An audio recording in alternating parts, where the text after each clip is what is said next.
In this episode, we're going to talk about doing things that scare you. Welcome to tonight's episode of Ask Dr. Jodi with me, Dr. Jodi. And Lily. And Lily, my daughter Lily. Back. You're back. Okay, so this is our last episode for the season, and we're going to take off in the summer because you need to have some space. There's a lot of stuff going on, and sometimes you need to give your body and your mind some space to wrap things up, think about things, do things that are creative. Wow, this could be a whole episode, I guess, is how you need downtime and how to schedule and plan downtime. This does not mean that I'm having downtime for 2 months. It's just that I wanted to take these tasks away so that I could get other things done. And yes, have a little bit more space. Doing the show, lots and lots of work. I love doing it. It's so fun. I love doing it with Lily. I love the nights that I have with Lily. Tonight, we're going to talk about doing something that scares you and definitely publishing a live stream show every week is a testimony to the fact that I do things that scare me. I do things that are imperfect. I do things that could go wrong. I do things that might not work, that might not be any, but I do them because I love to share. I love to share this information, and I get responses from people watching all the time that what I'm talking about is landing. I've been a therapist for 28 years at this point, and I understand people, I understand problems, I understand behaviors, and I understand how to feel better. And that's what Ask Dr. Jodi is all about, how to feel better. So in tonight's episode, we're talking about facing something that scares you, facing something that scares you. So how do you face your fears? How do you do it? Why do you do it? Why do you need to do it? All of that we're going to cover in tonight's episode. So let's do it. Let's do it. How do you face something that scares you? Now, I want to do a caveat here because we don't always have to face things that scare us, because sometimes things scare you and you should be afraid of them and you should avoid them. And then there's sometimes things scare you, but it's something that you want, right? There's something that you want. They have to get past this to get that thing that you want. And you don't want to avoid that thing that you want because you can't get past that fear. So that's what we're talking about. We're talking about how to face your fears so that you could get the thing that you want that's beyond facing that, if that makes sense. And there's also like a difference between, what was the caveat? It was like you don't have to face all fears. If there's something that's dangerous and you're afraid of but it, there are some don't things go there. that aren't even like jumping out of a plane. Like, people will live through that, but like, I don't want to do that. Right, live and I don't need doing to. it. You mean they'd live if you don't do that? You'll live. No, I mean that it's dangerous, but it's not relatively. It's relatively dangerous. Like, most people are okay. Yeah, it's relatively safe. Like, yeah, it's and relatively dangerous. Yes, right. But like, that scares me, and that's not something I really need to overcome. No, like, I don't think I'll enjoy it even if I do it. So it's like, you don't have to face fears that are dangerous, and you also don't have to face fears that you don't need to. There's no why for it. Yeah. This is the thing. If you have a priority, if it's something that you want to be on the other side of, or you want something, you have to walk down this hallway to get a cookie, and the hallway's dark and scary, but you really, really want that cookie. I'm giving you a really simple example. Yeah. But if you don't want the cookie, you don't want to walk down the hallway, or if the cookie's not worth it, then you don't walk down the hallway. But that might seem really obvious. But sometimes I feel bad when I don't want to do something, but I'm like, maybe I should push myself to do that. Well, do I even want like the end result? And then I don't have to feel bad anymore. Yeah. So that is a good point that you make, because a lot of times we have so much pressure on ourselves. We have so much high expectations on ourselves that we feel like we have to stand up to fears that don't matter. If we didn't want the cookie, we feel like we have to go down the hall to prove that we could do it or something like that. We need to let that go, because that is crazy making. And you're not crazy, but it'll feel like you're crazy when you're trying to make yourself do something that you don't want to do, and you have all this resistance, and you're judging yourself and judging yourself and judging yourself. And this is what we do as humans, is judge ourselves so badly for ridiculous things. So all of that caveat before we talk about facing something that you're afraid of, because you don't have to. You don't have to. It's only if you want to. And I love that. And sometimes you have to because you want that thing so much. It's like non-negotiable. Like So what?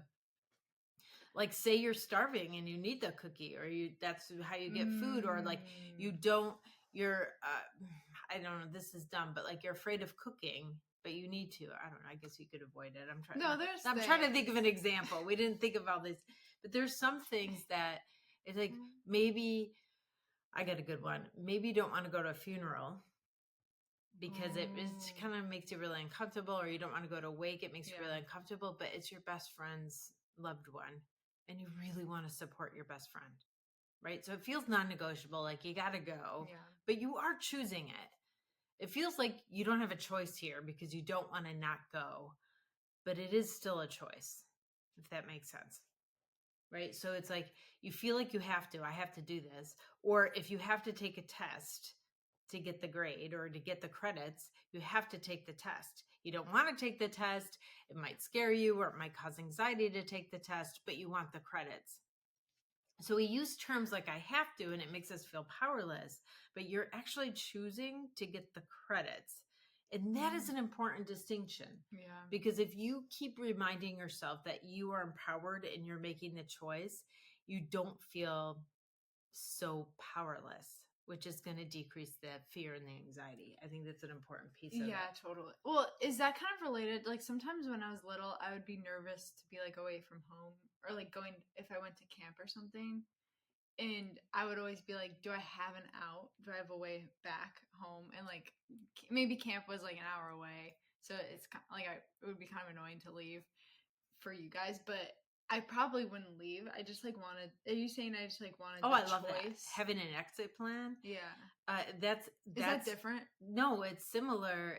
It's similar because if you feel like you are choosing to go and you know that you could make a different choice, you don't feel trapped. And a lot of times that decreases our anxiety enough to get us a place.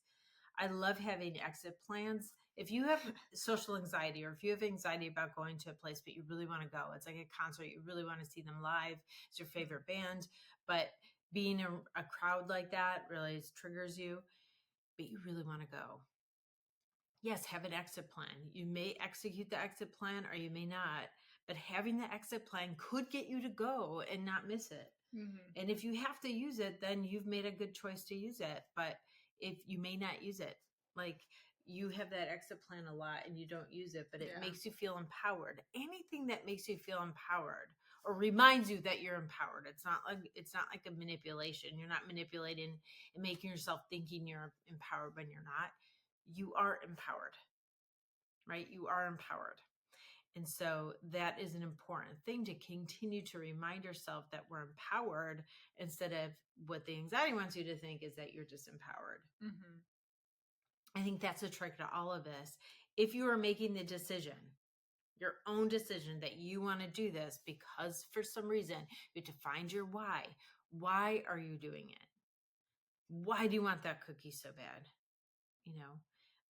I know that's a dumb example, but no, I mean it makes sense. Yeah. You have an example you were going to talk about. Oh yeah. Well, this morning I just got blood tests. Yay! Blood tests. What did I do? Yeah. Oh yeah. We have this inside joke. Yeah, I got blood tests, just like routine this morning, but I hadn't gotten them in so long, like before middle school. But everyone tells me that it's kind of routine, so I don't know what was going there. Well, I don't think people your age get blood tests routinely, unless they have something wrong. I guess. But you were just always afraid of needles. You've always been afraid of needles. Mm-hmm. But I can do shots now. Like shots don't but really you scare used to me. not be I able used to not like shots. But for some reason, just like the switch between it being like on the outside of my arm to the inside was like terrifying. But the idea of it. Yeah, the idea of it. And so then I had to do that this morning, but I did it. It was really quick and kind of, it's not ridiculous. Like I was validated. I'm valid to feel set and anyone else's, but it felt a little ridiculous when I was done.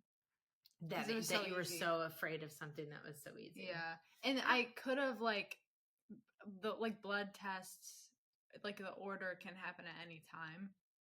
So I could have waited. Like I could have waited a long time. Oh yeah. Before Right. it wasn't like urgent. Right. So really you wanted to face that fear so that it wasn't the anticipatory anxiety of that someday I have to do this. Yeah. And if that was for a month or 2 months, that anticipatory anxiety that, oh my gosh, I have to do this. It's going to be awful. It's going to be awful. Sometimes it's better just to get on the other side of it. Maybe that is your why. It's like, I don't want to have this pressure and this anticipatory anxiety on me anymore because everyone's telling me it's really quick. It's fine. It's not a big deal. You don't look at it. And she did it. She's on the other side of it. So ridiculous. She got a cookie, right?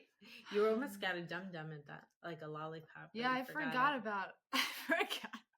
It said there was It's so lollipops at the lab, ridiculous. and it said if you're fasting, you have to wait till after.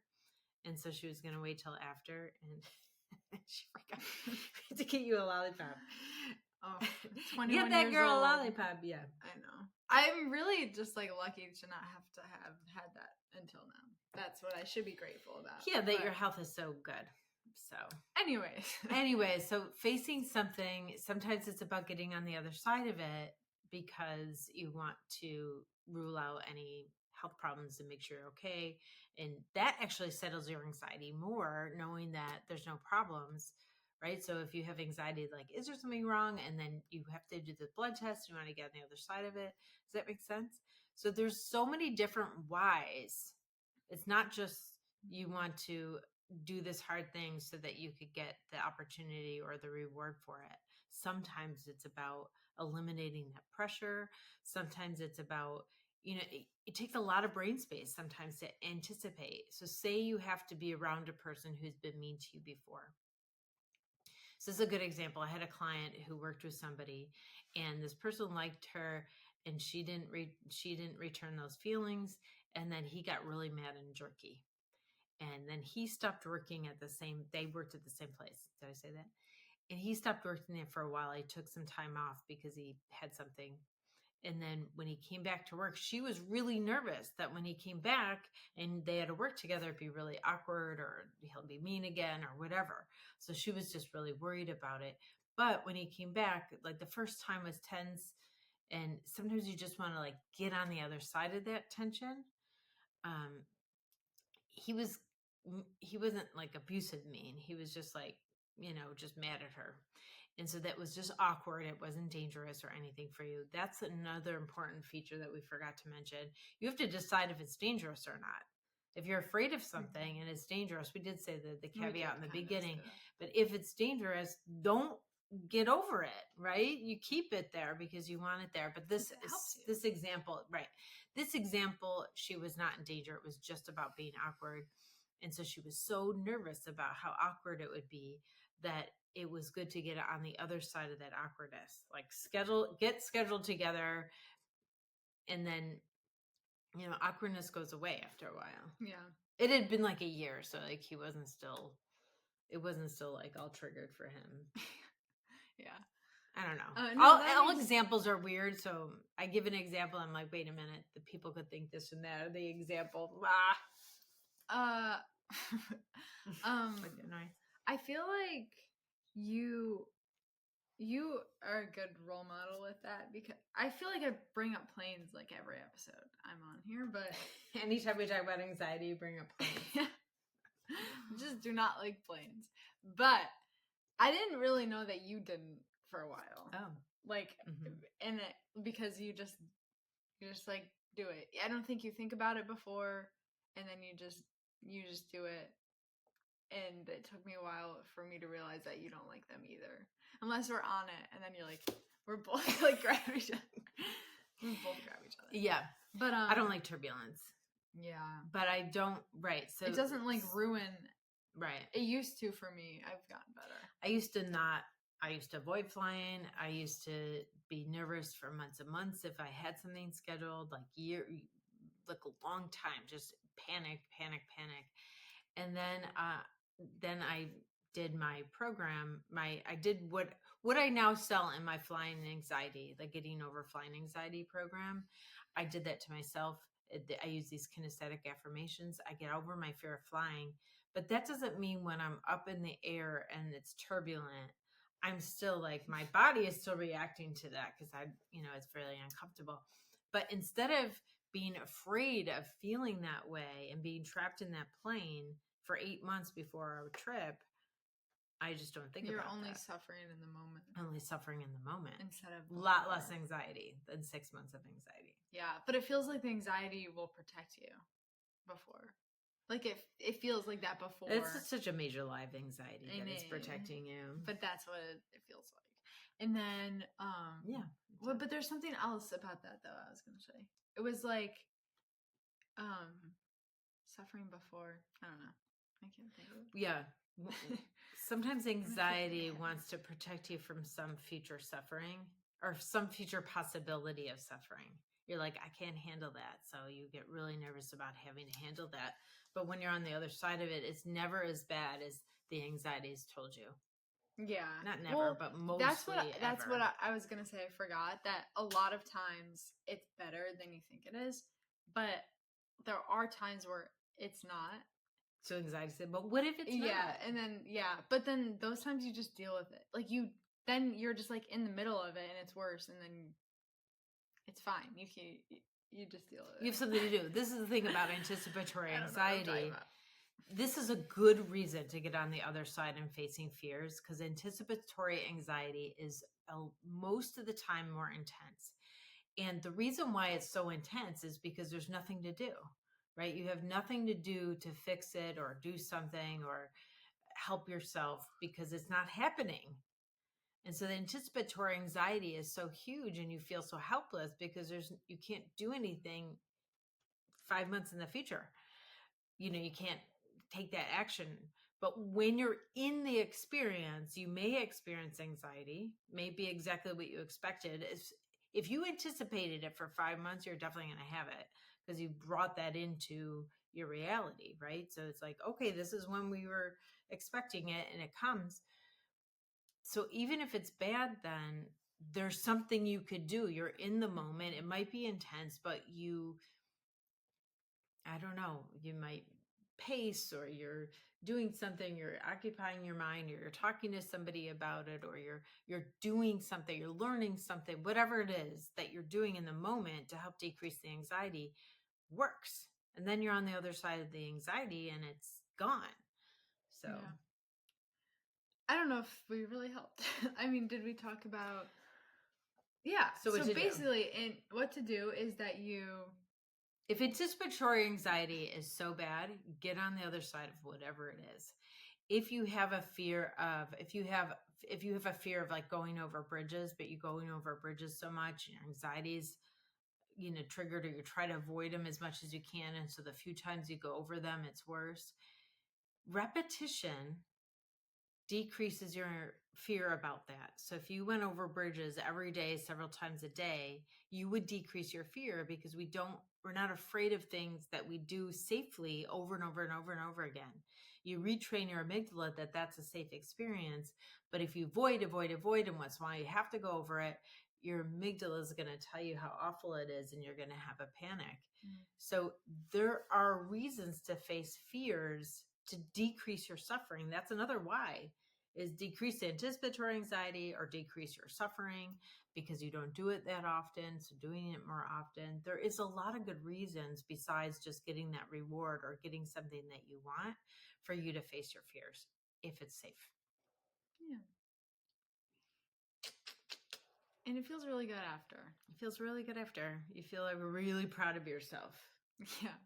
Yeah, really proud of yourself. And you could carry that. You could carry that and face something else. And then you're proud of yourself again, and it builds your self-esteem up. And then that'll help you in a lot of other ways. When you get over one fear, it's easier to get over other fears. And sometimes they just disappear because you've gotten over some. And it's like a domino effect. So really awesome. Well, thanks for joining us on this episode, Facing Your Fears. Face what you're afraid of so that you can decrease your suffering.